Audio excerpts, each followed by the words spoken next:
So today we're observing the Avirbhav. Avirbhav means the appearance of a great personality in this world. And that particular personality being Śrīla Śrīdhara Mahārāja, this is a day of his appearance in the year 1895. So that's quite a long time ago. A different age, a different era. Dneska oslavujeme takzvanou Avirbhavu. Avirbhava je zjevení velké osobnosti. Dneska ta velká osobnost je Śrīla Mahārāja, který se zjevil v roce 1895, tak to už je nějaký jako kousek zpátky. Of course, lots of people were born on this day all over the world. V tenhle den se zjevilo samozřejmě hodně lidí na tomhle světě. But their life may have been little or no consequence to any of us. Consequence means no importance to any of us. And so many thousands of people born on that day, they have made maybe possibly no visible contribution to humanity at all.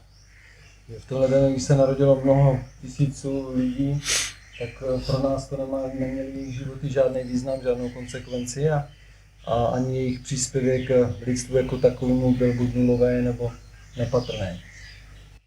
It's interesting in this ashram, it's quite unique than almost any other ashram that I have personally ever been to.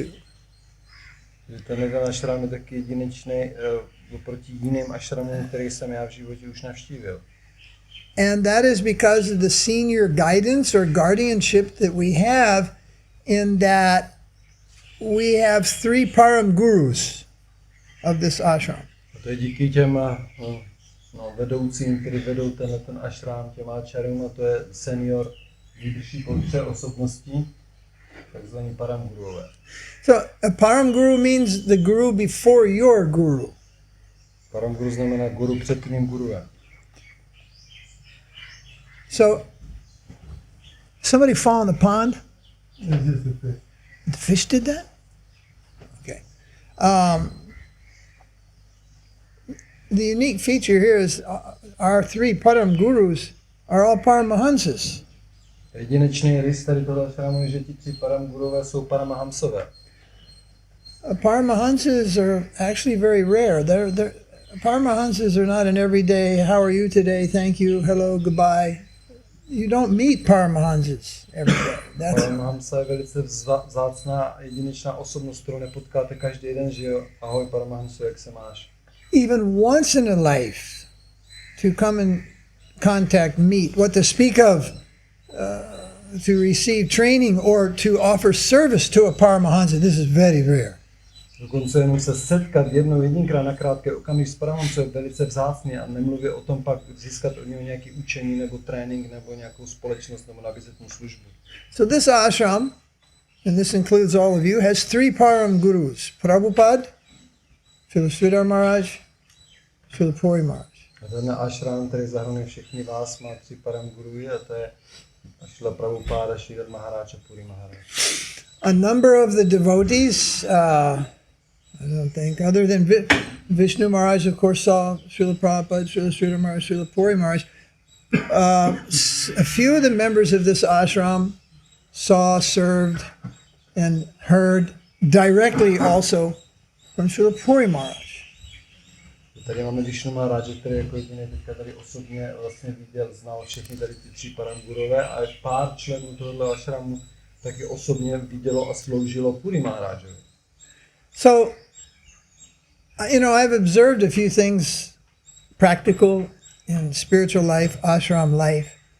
And the beginning is very easy to begin your spiritual life. You follow some rules, regulations, read some books, eventually receive initiation. All that's very nice, but all that's the beginning.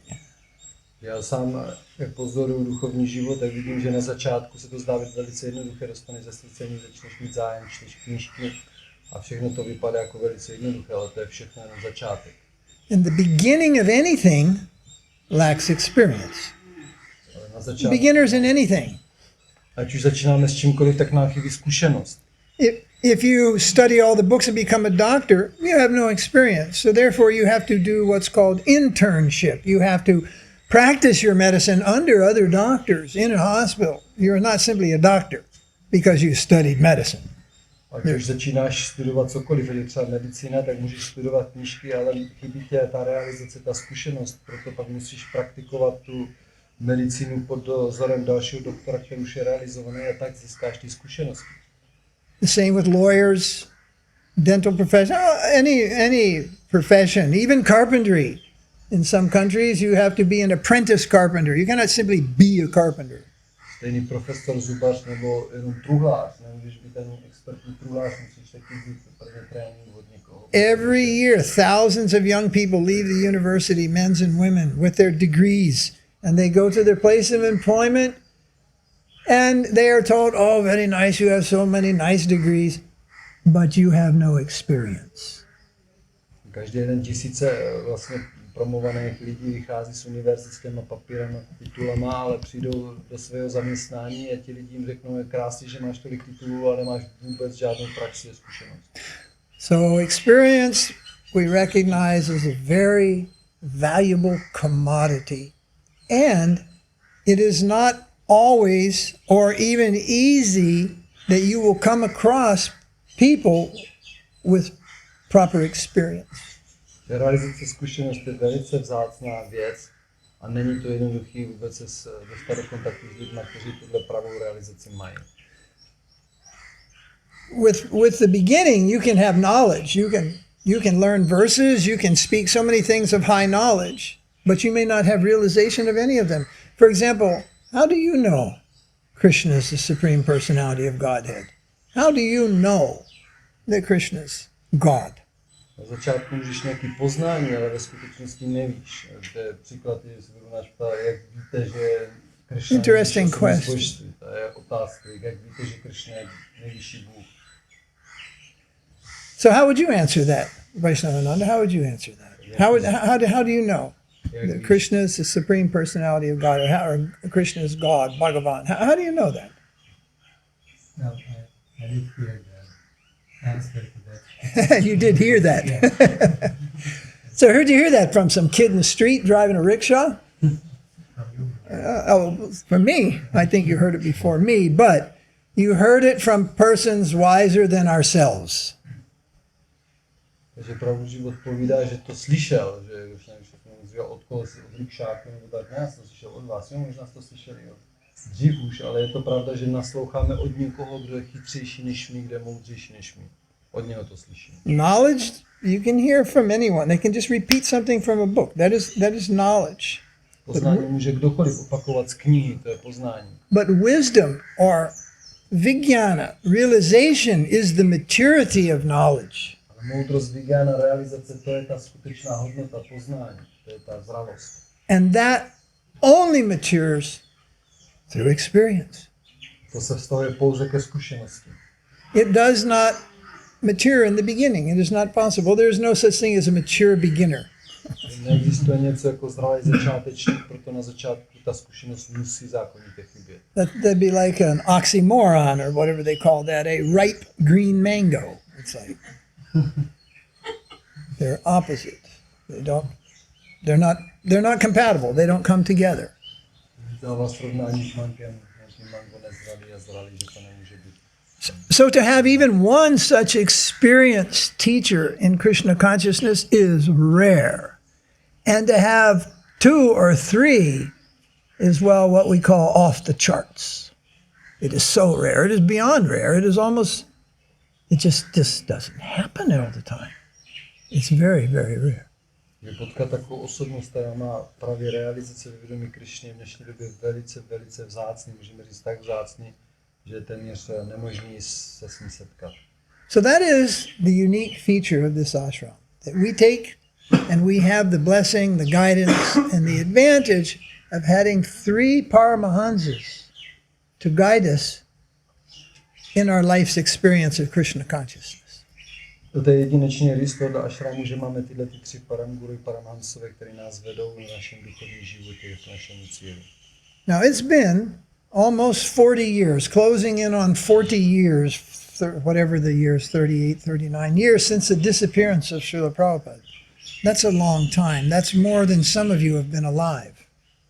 že se blíží 40. výročí odchodu Śrīly Prabhupády a to je velice dlouhá doba, někteří ani tak dlouho ještě nežijí. How old are you, Advaita? Jak jsi starý?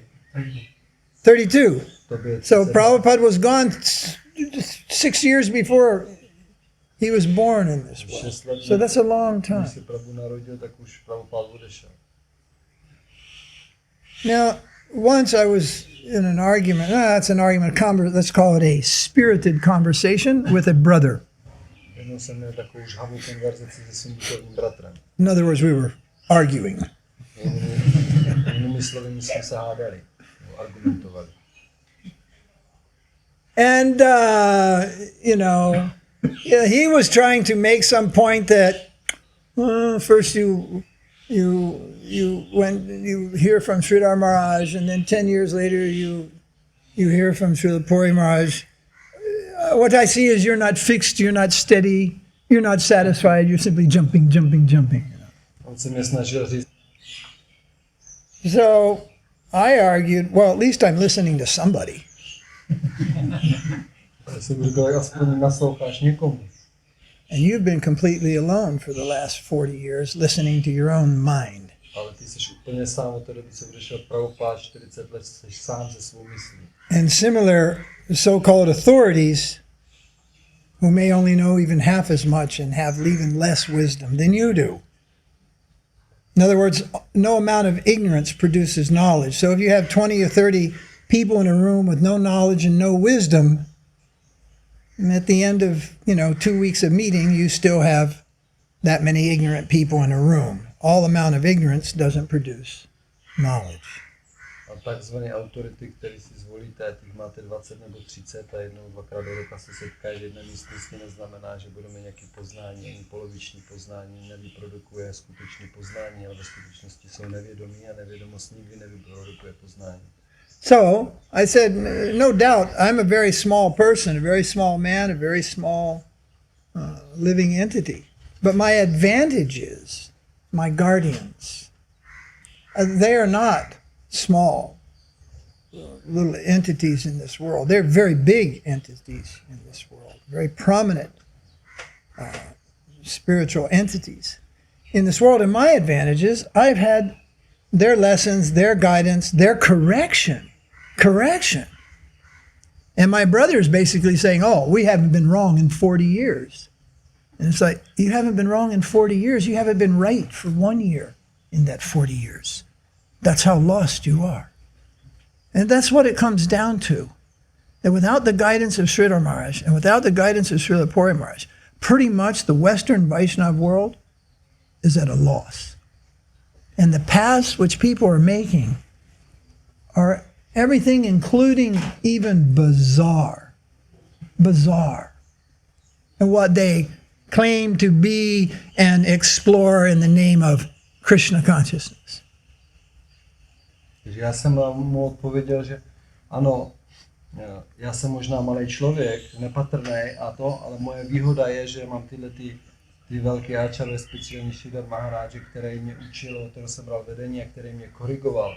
Že jo, ale vy prostě za těch 40 let jste neměli nikoho a ve skutečnosti celých 40 let jste úplně mimo. Nikdo vás nekorigoval, nevíte nic a nebyl Śrīdhara Mahārāja, Puri Mahārāja, celý západní vaišnavský svět by byl vámi tak ovlivněn, že všichni by byli šílení a dneska můžeme vidět, že hodně věcí je bizární, velice bizární, takže to je něco prostě, co já jsem mu takhle tím způsobem vysvětlil. So Śrīla Śrīdhara Mahārāja, today is his appearance day, so speaking something about him. He was born in 1895, and Prabhupada 1896, and Śrīdhara Mahārāja 1897. So they were born in 3 consecutive years, all in that same time, same generation, same all-worldly experience. They come from the same world, same city actually, or the same state, Bengal. Je zajímavé, že všichni 3 parama-gurové, budeme dneska mluvit o Śrīdhara Mahārājovi, se narodili ve 3 po sobě jdoucích letech i dokonce ve stejném státu, jako je Bengálsko, to bylo v letech 95, 96, 97 respektivně. You know, here in India, when a kid goes to public school, they study Sanskrit up to, 6th standard? Up to the first 6 years in public school, everybody studies Sanskrit. in this country, whole country. Because Sanskrit is the basis of all the languages, and Sanskrit also being the language of the Shastra. Now everybody studies Sanskrit for the first 6 years. V Indii je sanskrit brán jako základ všech jazyků a základ části, proto každý dítě, který jde do školy, studuje sanskrit jako povinně prvních 6 let a v té školní docházce. And through the study of Sanskrit, Śrīdhara Mahārāja, from the earliest age, he took interest in Shastra. Śrīla Mahārāja velice vzal zájem prostě o šástru, velice ho to nadchlo už v tom malém věku, v tom raném věku. And in general, when he was older, going to school, and going to college, university, he studied philosophy. A když se pak dostal na univerzitu ve starším věku, tak se pohroužil do studia filozofie. He studied philosophy of not only India's great philosophers, but of the great philosophers of Europe also. Hegel, Tolstoy, there's a whole big list of them. Various philosophers after the Renaissance period. He studied them also. Ale ne pouze indické filozofie, ale celosvětové filozofie. Víme, že studoval třeba Hegel, Tolstoy, jiný filozofii evropský po renesanční době. So every once in a while lecturing or speaking, Śrīdhara Mahārāja would say something, and it would be so distinct from his time period as a young man. The examples, for example, that he would give to make a point, or he would sometimes quote a European philosopher. I think it's fair to say that Hegel, the German philosopher, was amongst Śrīdhara Mahārāja's favorite Western philosophers. Hegel. Proto to kázání Śrīla Mahārāja bylo tak jedinečné a speciální, že on často citoval ve svém kázání jako mladý Vaiṣṇava i tady tyhle západní filozofie a nejvíc populární byl pro něho Hegel, který velice často citoval tady toho německého filozofa. Hegel had a saying in German, Sterben und sie leben. I have it written here on my arm. Sterben und sie leben. It means die to live. Hegel má v němčině slogan Sterben und zu leben, což znamená zemři, abys žil. So that's a saying. Nowadays, that's a very, wow, it sounds like suicide bombers. Die to live.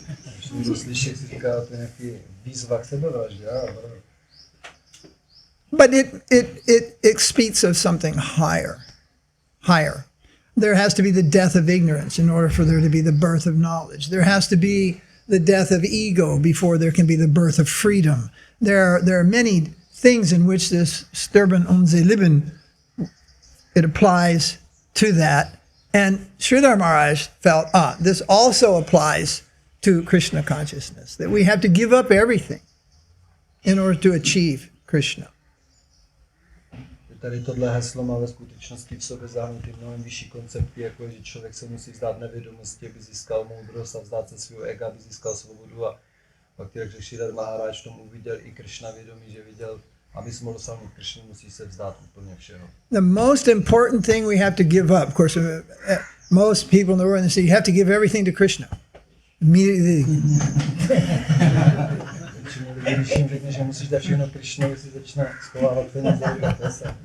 They're going for my wallet, The most important thing is our ego. To surrender our ego.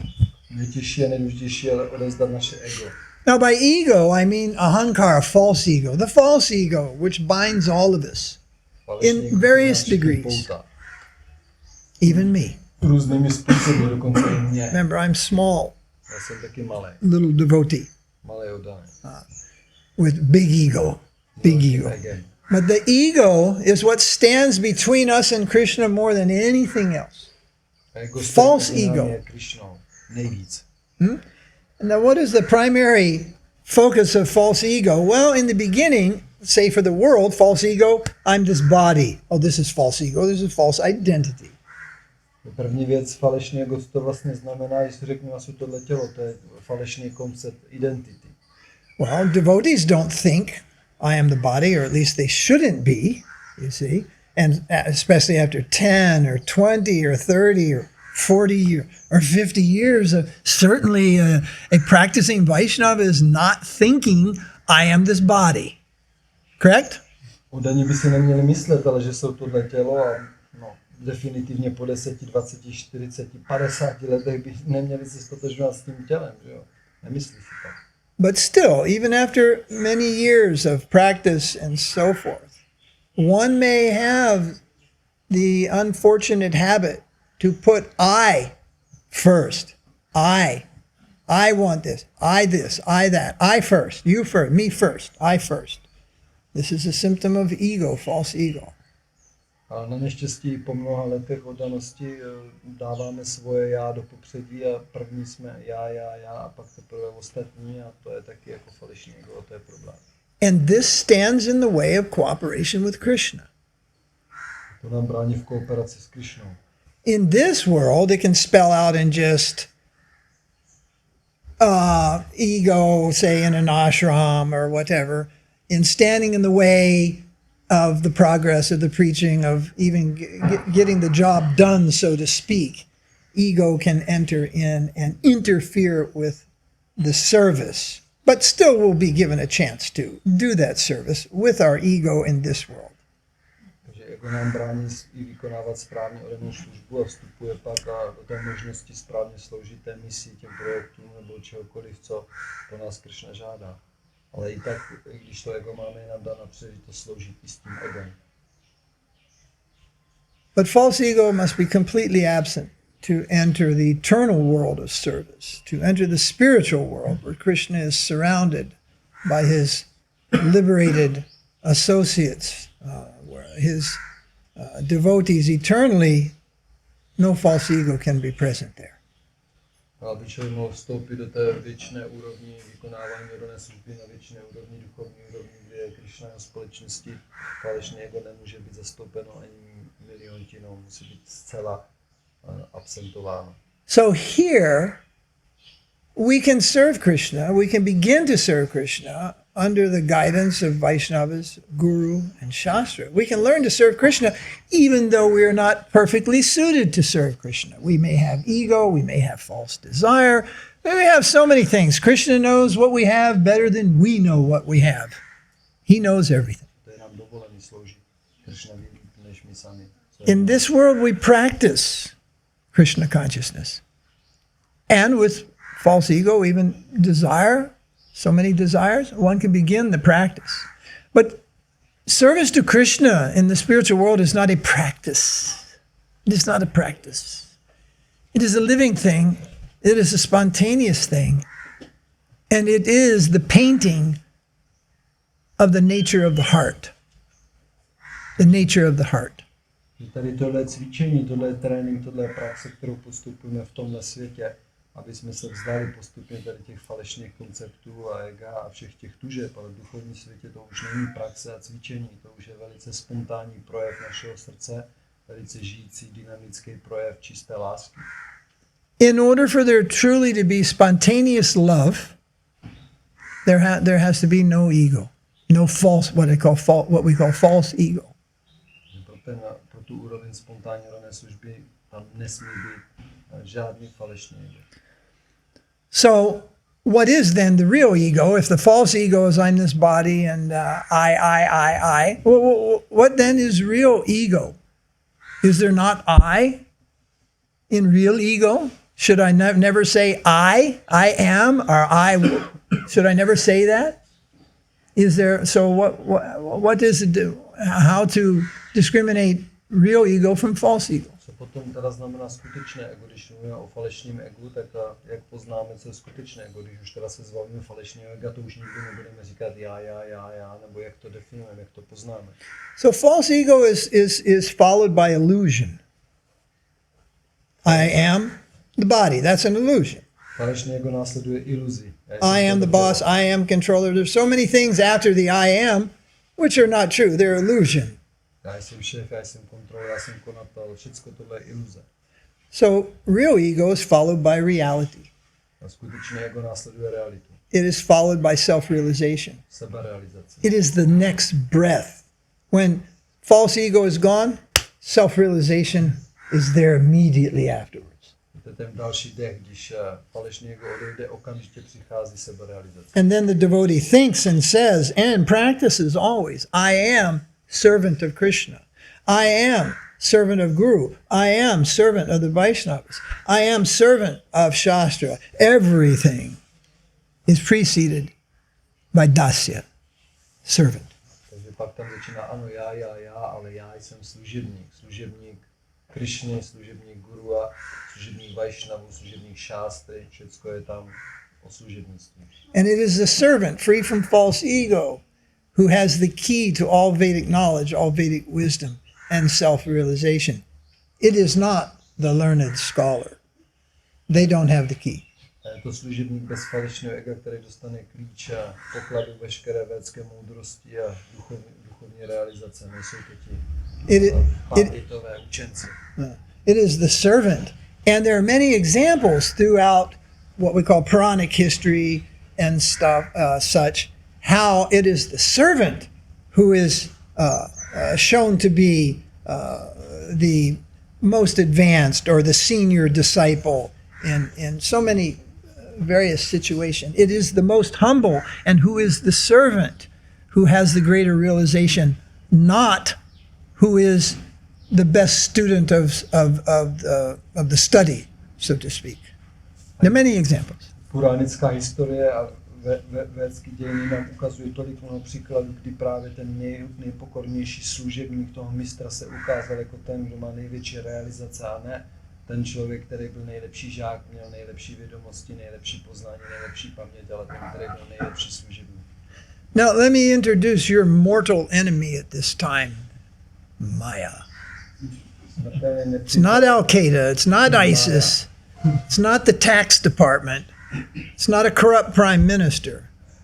Our mortal, what is that enemy, is Maya. In other words, we have to fight Maya and become free from Maya. Náš smrtelný nepřítel je pouze mája, to je mája, proti které musíme bojovat, ne proti skorumpované vládě nebo daním a nepřátelům v rodině a tak dále, ale je to mája samotná.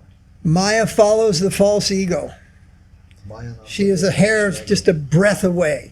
In fact, they're synonymous. False ego and Maya, they're synonymous. Falešné ego a mája to jsou synonymy, oni patří k sobě neodlučitelně. So a devotee is constantly reminding himself, I am servant, I am servant, I am servant, I am servant. And in this way, one is escaping Maya at every thought. I am servant, I am servant. And then acting in that way, one easily escapes Maya. Tímhle způsobem odanej dokáže odejít od máje, dokáže se uvolnit z máje, že si neustále opakuje, já jsem služebník, já jsem služebník, jsem služebník služebníka. So when you're besieged by Maya, what to do? Sit down and chant? Well, that's where a lot of people get into Maya. You understand? Sitting down and chanting is an advanced devotional activity. It's not something children do very well. Když vás dostane mája, co budete dělat, sednete si, budete čantovat. Právě to, když si sednete, budete čantovat, to je způsob, jak vás mája dostane. Že to je velice pokročilá úroveň rodné služby, to není něco, co dělají děti. But it's recommended you do chanting also, but even better, pick yourself up and do some service. Engage yourself in some service, and you will find out that you can escape the Maya a lot more easily. Mnohem lepší, než to je zaměstnat se v praktické službě a sloužit. Takže to je způsob, jak se vyhneš a uvolníš od máje mnohem jednodušší způsob, než se pokoušet zpívat a takhle stranit máje. You might remember this example, Panchatattva, of the devotee, as they used to tell an example, a devotee sitting in the temple room chanting, Hare Krishna, chanting their japa. So this mantra, Prabhupada once said, it is like a prayer, oh Lord, please engage me in your service. Oh Krishna, oh Radha, please engage me in your service. It's a repetitive, in other words, that should be our feeling while chanting the name of Krishna. Please engage me in your service. Tady je příklad, že oddaný sedí v templu a zpívá Hare Krishna Mahamantru, a pokud by měl správný jako koncepce postoj, jak Prabhupáda vysvětluje, že zpíváme o Rádo, o Krishna, to znamená ta Mahamantra, zaměstnejte mě ve své oddané službě, zaměstnejte mě ve své službě, a tohle by mělo být naše vědomí, když zpíváme. So someone, usually in those days, they called him the temple commander, they come and they see you there, they say, oh, Girish, can you come and help roll some chapatis? No a když ten bhakta zpívá v tom templu a to, tak pak přijde jeden jiný bhakta, kterému se říká temple commander a vytáhne ho z té japy a řekne, pojď sem, Girish, že říká tady, pojď, potřebujeme někoho, kdo nám pomůže válet čapáty. And then Girish says, I'm chanting my rounds, Prabhu. Ale ten bhakta odpoví, neruš mě, zpívám svoje svatý jména. And what is that? Oh Lord, please engage me in your service. Oh Krishna, please engage me in your service. No, I'm busy chanting right now.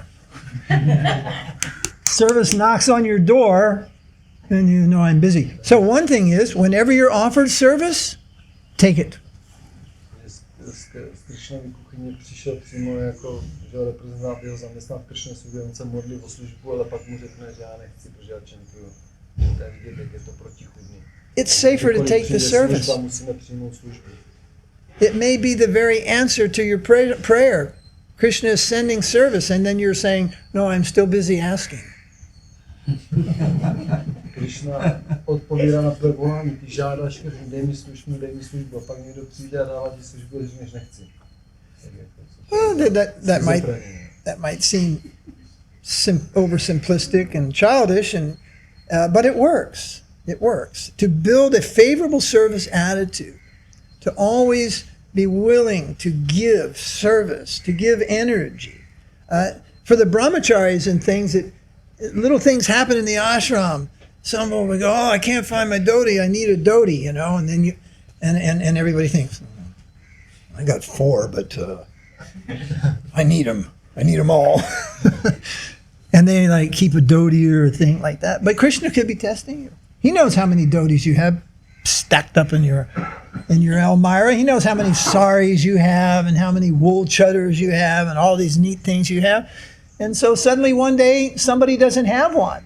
But Krishna knows you do, and you heard that person say, I don't have whatever. And the opportunity for you to go and give something. And not the one you don't use, the one that's cheap, that you got at some cheap function in Vrindavan or something. No, Krishna wants to see you grab the one on the top, the one you like the most, and wants to see you give that to somebody else. With love and affection, no attachment. What does it mean not to be attached and not to keep things? You keep the things you're attached to, you give away the things you're unattached to. So give away the things you're attached to. Then you better grab your wallet. Because people can give away everything except their money. Money is the honey. Yeah? Takhle přichází možnost udržovat si ten služebnický postoj neustále jsem vědomí a Krishna určitě dává příležitosti, jak to realizovat. Právě proto, když jsme připomněli, tohle je prostě možnost pro nás, stejně jako nakonec přijde na naši peněženku a lidi budou dávat všechno, ale peníze si budou schovávat a budou dávat nějak málo. So the most beneficial thing we can do, 2 things.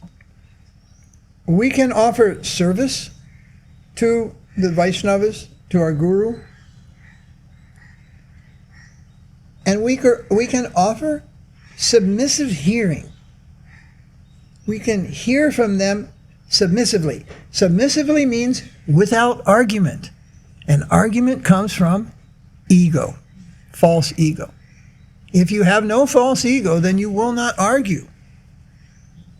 If you have your own opinion, which is yours, that's yours, ego again, then you may argue.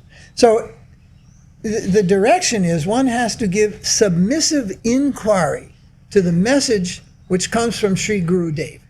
That enables one to reach deeper into that message, even to the very source of that message. But unsubmissiveness, argument, resentment in the mind is like a roadblock. It stops. We cannot enter that instruction unless we have submissiveness. Důležité je, že děláme nějakou službu pro naši Guru Deva, ale ještě důležitější je naučit se naslouchat s pokorou. Naučit se naslouchat bez toho, že furt máme, když nám něco říká, ale bychom měli furt nějaký argument furt se snažili něco vysvětlovat proti tomu. Takže poslouchat učení devocionální je důležitý, mít ten postoj pokory a to nám umožní takhle, když budeme naslouchat, vstoupit dovnitř a získat tu realizaci. Že pokud nebudeme mít ten správný postoj a udržíme si pořád to své falešné ego, že argument znamená já vím lépe nebo já vím jinak falešně, tak nás to nepustí pro realizaci té skutečné duchovního poznání a zůstaneme za blokádou venku. Now, some people will understand submissive inquiry and submissive listening to be the same as blind following and no thinking. To pokorné dotazování se a pokorné naslouchání někdo zvenku může analyzovat a definovat jako slepý následovnictví. Nothing could be worse in Krishna consciousness than blind following and no thinking. Ale nemůže být ve skutečnosti nic horšího v Krishna vědomí než slepý následování a nemyslet, nepoužívat mozek. For the Bengali or the Sanskrit, I figure it's utishta, utishta. Wake up! What happens when you wake up? The first thing you do, wake up, open your eyes. Think. That is Krishna consciousness. Not, I don't know anything, I can't think, I have no thinking, I ask no questions, I just follow blindly and accept whatever I've heard. That is not good for Krishna consciousness. That is not the goal in Krishna consciousness. That is never the goal of any relation between a guru and disciple, small or big. That the disciple should be blind in his faith and his following and no ability to think for himself. That is just the opposite of what Krishna consciousness is meant to be in society. Everyone should be alert, trained to think, and not blind in any way. Yesterday we were talking about some of the things of the world that go on in the world, all the things to do with food, environment, politics, medicine, all this stuff. The devotee should not be blind to the world. The devotee should be aware. It's gyan and vigyan. One should know about this world and transcendental knowledge side by side. That is what the Upanishads say. One should know this world and transcendental knowledge side by side. To bengalské přísloví, který Guru zmínili, utišta, vstávej, probud se, začni myslet. To je přesný opak toho, než někteří oddaní praktikují, že nemyslej, že já nemusím myslet, já jsem hloupej a všecko za mě udělá Guru, on za mě myslí a budu jenom slepě následovat a budu jenom strojově následovat, takže to v žádném případě není Krishna vědomí. To je velice falešný koncept a Guru náš dal vysvětlovat, jak je důležitý právě naopak myslet a mít svůj vlastní názor a své vlastní pochopení a zároveň to s pokorou diskutovat, konzultovat, dotazovat se a harmonizovat to s Krishna vědomím.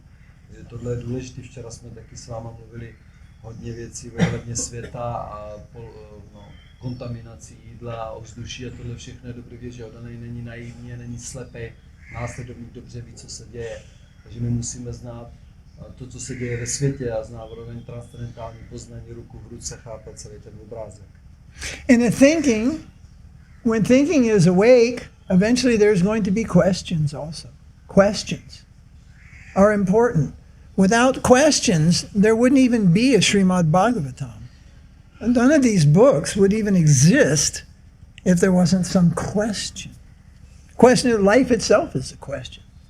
Proto otázka je taky velice důležitá. Bez otázek by nebyla Bhagavad Gita, Srimad Bhagavatam. Samotný život je o otázce. Prabhupada asked that question one day on a morning walk. How do you know Krishna is the Supreme Being? How do you know Krishna is God? Prabhupada se zeptal na tuhle otázku jednou na své ranní procházce svým žákům. Jak vlastně víte, že Krishna je nejvyšší osobnost božství? Well, one devotee said, the Shastra says so. And Prabhupada said, there's so many books in the world. Some say Krishna is God, some say Jesus is God, some say Allah is God. You know. He said, how do you know? Because it says so in a book. He didn't accept that. That's not the answer. Jeden odpověděl, že to je v šástře a Prabhupada mu na to reagoval, argumentoval, že je tolik různých knih, někteří říkají, že Kršnevu, někteří říkají, že Śrīla, někteří, že Ježíš, tolik mnoho knih, tak jako neuznal to jako odpověď, říkal, jak ty víš, jak ty skutečně víš, že Kršnevu. So another devotee said, but you told us, Prabhupada. And he said, I might be lying. Další udaný říkal, ale vy jste nám to řekl, Prabhupada. No, he was looking for a certain particular answer. Because that's very valid. You know, the wisdom of, and you put your faith in that. And that is the first step of knowing, of course. But then someone said, I know it in my heart. And Prabhupada said, yes, that is the answer. Pak někdo odpověděl, já to vím ze svého srdce. A on řekl, ano, to je ta odpověď. Now, all the Jews, all the Muslims, all the ISIS, everybody will raise their hand and go, I know it in my heart. Všichni muslimové, křesťaní a židi, ale zvednou své ruce, řeknou, ale já to taky vím ze svého srdce. Here we could enter into a little philosophical discussion about those who are under the influence of false ego do not know their heart. They do not know what is in their heart. If you are in māyā and you are in false ego, you don't know what's in your heart, so you couldn't possibly know in your heart unless you were free from false ego. Pokud člověk není prostý falešný ega, tak nemůže znát svoje srdce, tak bychom se mohli tady s těma lidma dostat do filozofické argumentace, co vlastně si myslí, že je jejich srdce, a zjistíme, že vůbec neví, že neznají svoje srdce, že neznají sami sebe, že si jenom myslí, že to ví ze srdce, že to je taky jako součástí máji. Like once I was talking with a person at a university about 35 or 40 years ago, and the person says, we're talking, and he goes, I realized the truth. And he pointed to his head. And then I said something like, the truth of Krishna is not here, it's here. It's not here. In the intellect, in the brain, all these things. It's here, meaning it's in the heart. It's deeper than the brain. It's deeper than the mind. It's deeper than any of the senses. We say it's the heart, and if you do an x-ray, it's just a single boom, boom, boom. When that thing actually has nothing to do with what we're talking about. When we say the heart, we're talking about the heart of the soul, the very core of our eternal existence inside us, not just inside the chest cavity, inside the us. Of course, it can be fun, the mind, philosophy, knowledge, and all this. And Chaitanya Mahaprabhu, he used to have quite the fun time of it, playing in the head.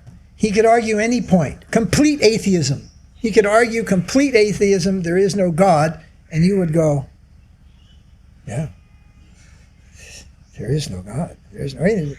And then Mahaprabhu would say, but we could look at it this way, and he'd argue the whole thing in an opposite direction, and totally convince you, oh, well, of course there's a God. And you will go, oh, well, of course there is. And he used to debate both sides of arguments and win both sides, leaving the people just... He played with knowledge and the mind as a child plays with clay, molding it in whatever way he wants. So that can be a little bit fun. But the heart is where the truth is spoken the loudest and where it remains forever, not the brain. Hrát si se svým myslí, inteligencí a intelektem, rozumem může být velká zábava. Viděli jsme v raných zábavách Chaitanya Mahaprabhu, když hrál roli Jájího pandita logika, tak byl schopný vysvětlit, že neexistuje Bůh a všichni to přijali, a za chvilku to vysvětlil z jiného zdroje a vysvětlil, že existuje Bůh a všichni to přijali, a mohl si tím takhle hrát s těma lidskýma myslema, protože tohle je schopnost jako logiky a argumentace. Ale ve skutečnosti ta realizace není tady v hlavě, ale je v srdci, které to myslí, že to je. So we're gonna just kind of wind it down, this class at this point from here. One reason is Panchatattva's been sick for a couple days, and it's obviously a little strenuous sitting here translating and everything like that. So I'm going to end the talk but leave you with this request, that the special feature of being connected to this ashram in any way, shape, and form is paramount Śrīla Śrīdhara Mahārāja.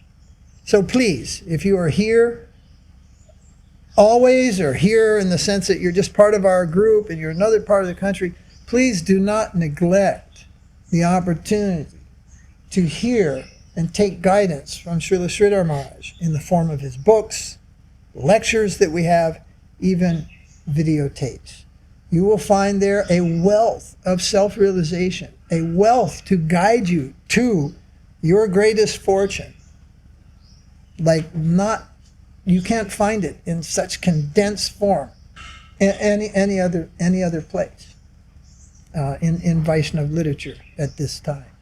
And we have in Czech several books, right? Śrīla Mahārāja's books. These are not like, oh yeah, I read that like a newspaper. No. Shri Guru in His grace, I read it 100 times. I might just go read it again. It's not something, oh yeah, I know. No. This knowledge it's like a massage. Every time you engage with that knowledge, it just takes you a little bit deeper, a little more purification, a little more clarified understanding. But if, say, you're not doing that, then I'm not sure you're really here. I would have to say that. A person who is in our mission and in this ashram, who has not focused on the advantage of hearing from our guardian, Śrīla Śrīdhara Mahārāja, I would have to say that person is actually not with us. Might be here physically, but they're not here spiritually.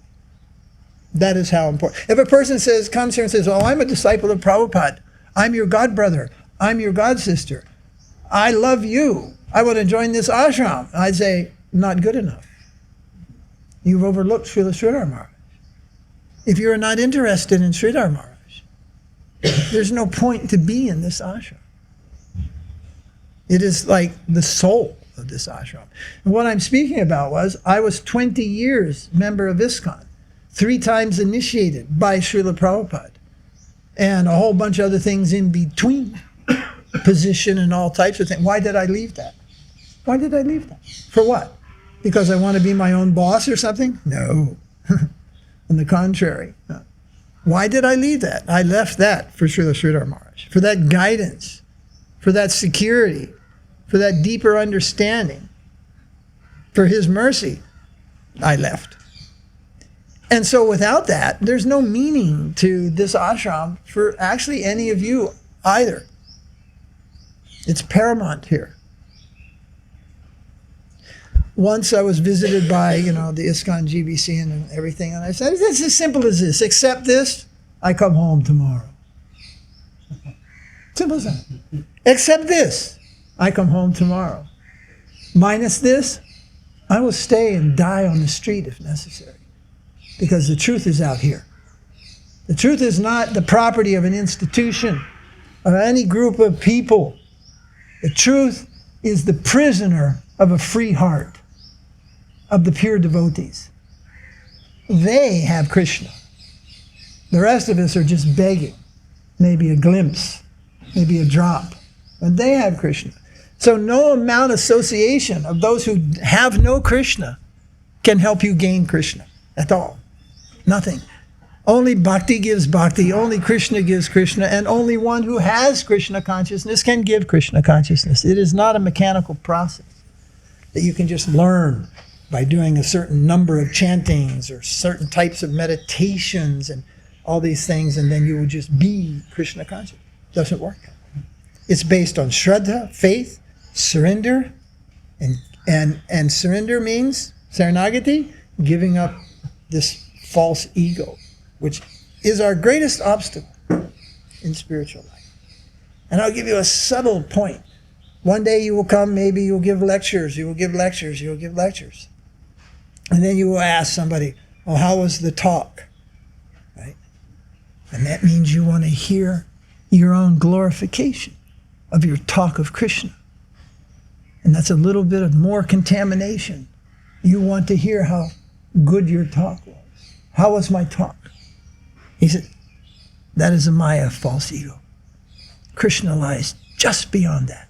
Even give up the little bit of false ego that you want to feel praise. You want to hear your own praises.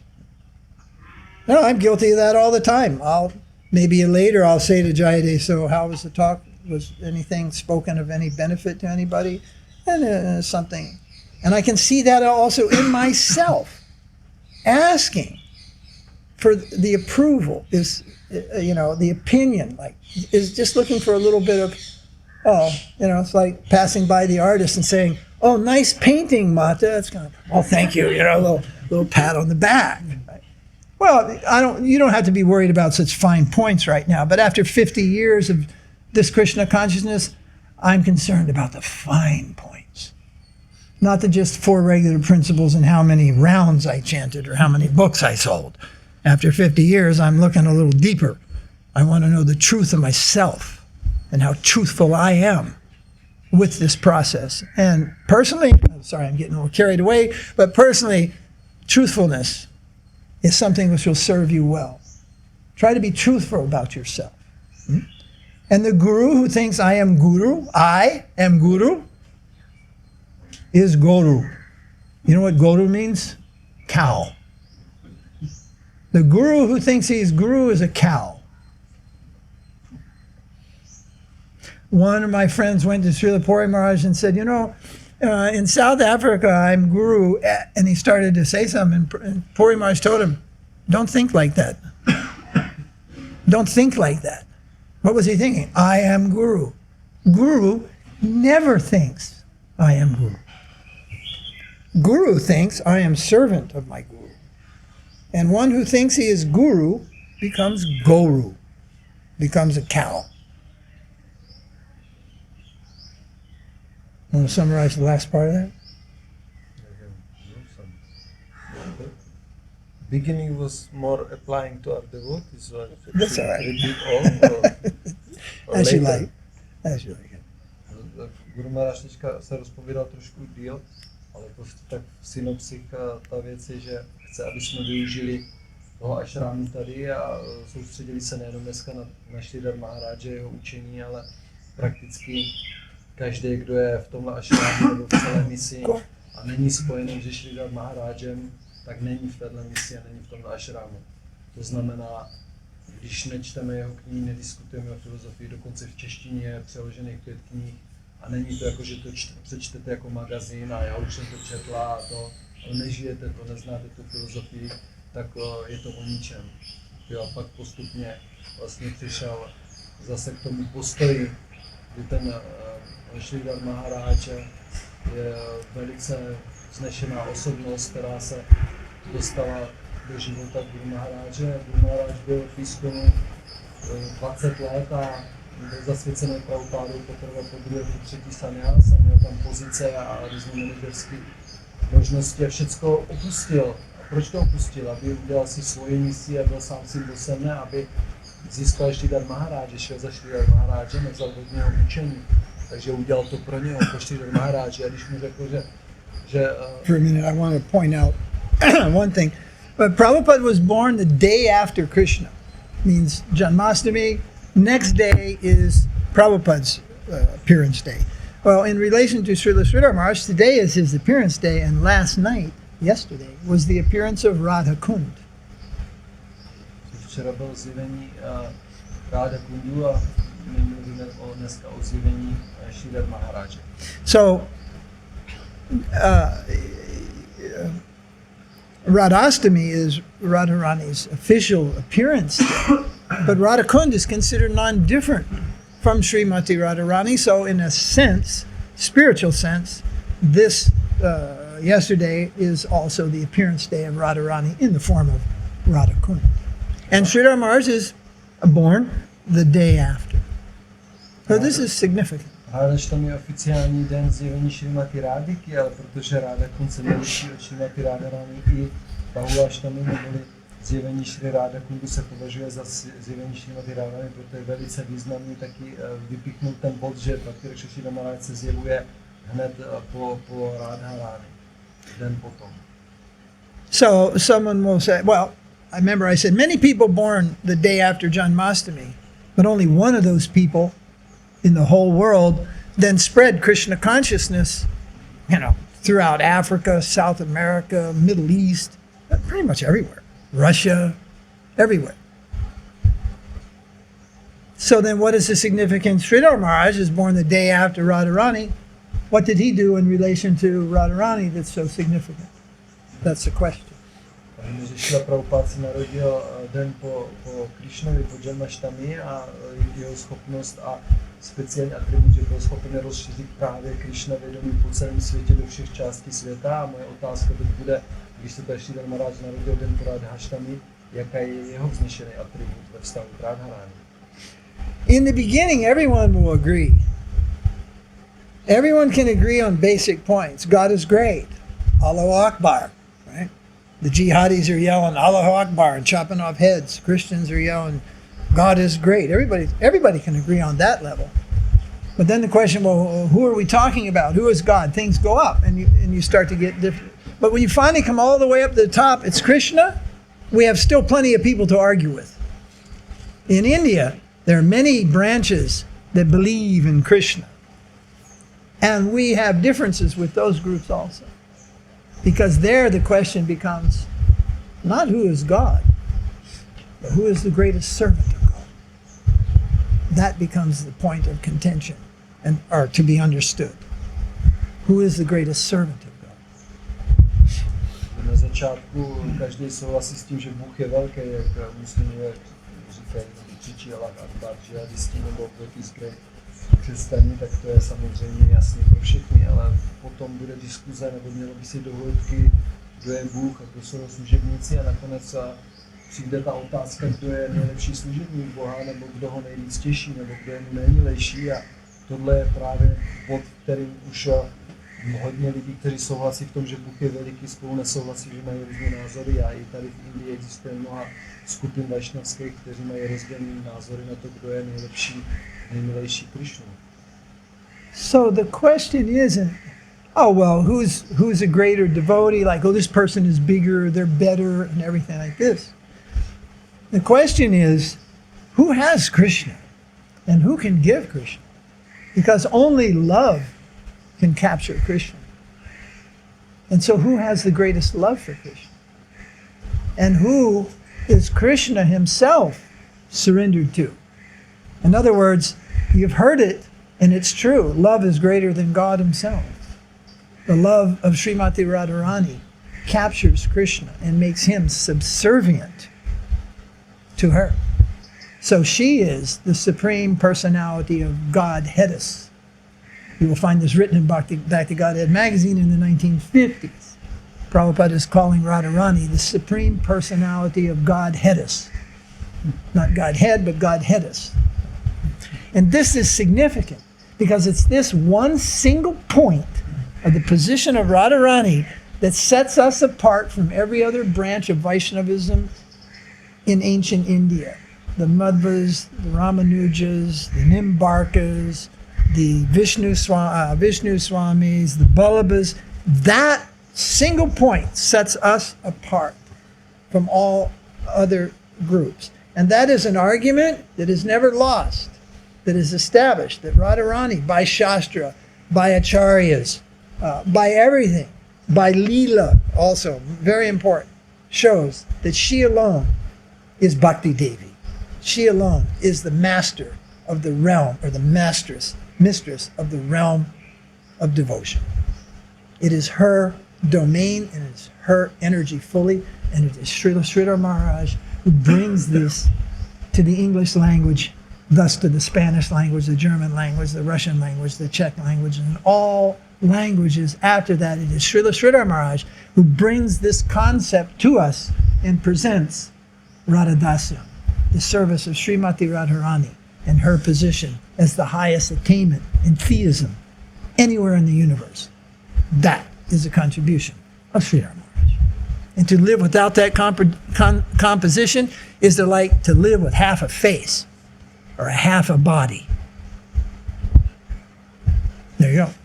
Ve zkratce, kdo je nejlepší služebník, kdo má největší lásku k Krišnovi, že ten, kdo má lásku, může dát a jak jsme slyšeli, láska je větší než Bůh samotný.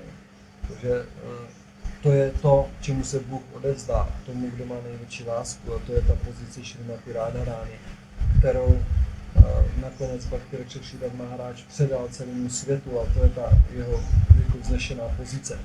Protože Šrimati Rādhārāṇi stojí nejvýš v tom služebnickém a v té nejvyšší milostné lásce ke Krišnovi, a ona umožňuje všem ostatním vlastně se spojit svým způsobem s Krišnou v té nejvyšší úrovni možnosti. Ty ostatní sampradáje, že jsou to Ramanuja, Nimbarka, Vishnu Swami, Vallabhas, všechno, mají jinou koncepci a to je to, co nás odděluje od jiného světa. Takže to je to, proč Bhakti Śrīla Mahārāja má tak speciální pozici, že se narodil se takový den po Rādhārāṇi, že tohletu Rādhā-dásyam, že my vlastně sloužíme Rādhārāṇi a jejímu konceptu, protože Krishna se odevzdá nakonec i Rādhārāṇi a slouží jí, protože ona ho tak miluje. Je ta velice vznešená, hluboká věc, kterou my nosíme nad našima hlavama a které my sloužíme. Je to díky Śrīla Mahārājovi, který to přeložil do mnoha světových jazyků a dal to do těch knih, že tohle je ta esence jeho učení. A kdo to nechápe, kdo to nezná, kdo to ještě nepochopil, tak neví nic a přišel do všechno. A je to jeho neštěstí. Jai. Srila Gosvāmī Maharaj ki jai. So thank you very much. Please take advantage always of Śrīla Śrīdhara Mahārāja's guidance in the form of his books, lectures, videos, whatever is available for you. And you will prosper well in Krishna consciousness. Thank you very much. Hare Krishna. Gauranga, Hari Hari Bol.